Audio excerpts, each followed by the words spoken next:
உறுப்பினர் மேம்பாட்டு நிதியிலிருந்து அமைக்கப்பட்ட 2 ஆழ்குழாய் கிணறுடன் கூடிய சிறு மின்விசை இறைப்பான்கள் மக்கள் பயன்பாட்டிற்கு கொண்டு வரப்பட்டது.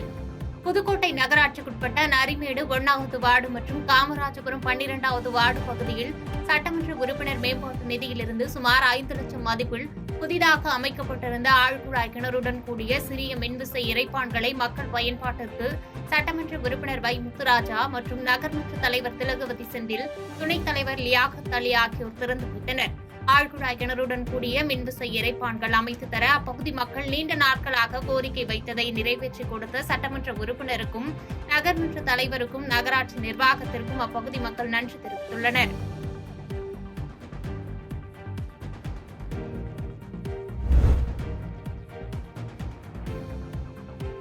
சேலம் பெரியார் பல்கலைக்கழக கலைஞர் ஆய்வு மையம் சார்பில் கலைஞர் நூற்றாண்டு விழாவை இயல் இசை நாடகம் உள்ளடக்கிய முத்தமிழ் விழாவாக ஒரு வாரம் நடத்த வேண்டும் என்று பெரியார் பல்கலைக்கழக ஆசிரியர் சங்கம் அரசுக்கு கோரிக்கை விடுத்துள்ளனர். தேர்தல் நடத்தை நெறிமுறைகள் நடைமுறையில் இருந்ததால் கலைஞர் நூற்றாண்டு விழாவினை சிறப்பாக நடத்த முடியவில்லை என்று தெரிவிக்கப்பட்டது. தற்பொழுது நடத்தை விதிமுறைகள் முடிவுக்கு வந்துவிட்டதாலும் நூற்றாண்டு நிறைவு பெற்றதாலும் சேலம் பெரியார் பல்கலைக்கழக கலைஞர் ஆய்வு மையத்தில் பல்வேறு தமிழ் அறிஞர்களை கொண்டு இயல் இசை நாடகம் உள்ளடக்கிய முத்தமிழ் விழாவினை நடத்திட வேண்டும் என கோரிக்கை எழுத்துள்ளது.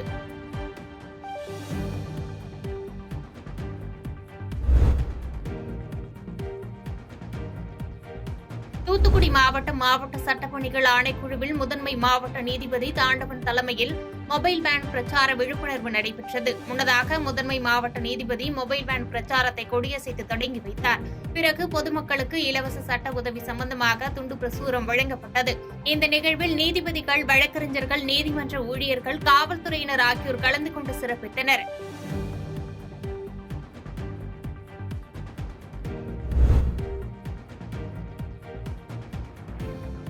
குமரி மாவட்டம் பேச்சிப்பாறை அணையில் நேற்று மாலை முதல் வினாடிக்கு 700 கன அடி தண்ணீர் வெளியேற்றப்பட்டு வருகிறது. இந்த நிலையில் கோதை ஆற்றில் தண்ணீர் பெருக்கெடுத்து ஓடுவதால் குமரியின் குற்றாலம் என அழைக்கப்படும் திற்பரப்பு அருவியில் வெள்ளப்பெருக்கு ஏற்பட்டுள்ளது. இந்த நிலையில் திற்பரப்பு அருவியில் சுற்றுலா பயணிகள் குளிக்க இன்று 3வது நாளாக தடை விதித்து மாவட்ட நிர்வாகம் அறிவித்துள்ளது.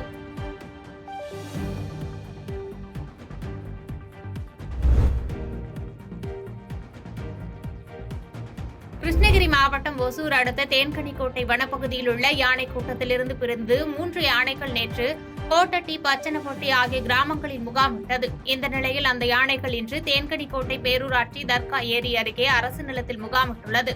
ஏரி அருகே உள்ள யானைகளை விரட்ட வனத்துறையினர் மேற்கொண்ட முயற்சி தோல்வியடைந்தது. இந்த நிலையில் தற்போது யானைகள் வெளியே வராதவாறு 25 வனத்துறையினர் கண்காணிப்பு பணியில் ஈடுபட்டுள்ளனர். மேலும் யானைகளிடம் பொதுமக்கள் செல்ல வேண்டாம் என எச்சரித்துள்ளனர். பாதகம் செய்பவரை கண்டால் நாம் பயங்கொள்ளலாகாது பாப்பா, மோதி மிதித்து விடு பாப்பா, அவர் முகத்தில் உமிழ்ந்து விடு பாப்பா. அண்மை செய்திகளை உடனுக்குடன் தெரிந்து கொள்ள இணைந்திருங்கள் இயம்நாடு தொலைக்காட்சியுடன்.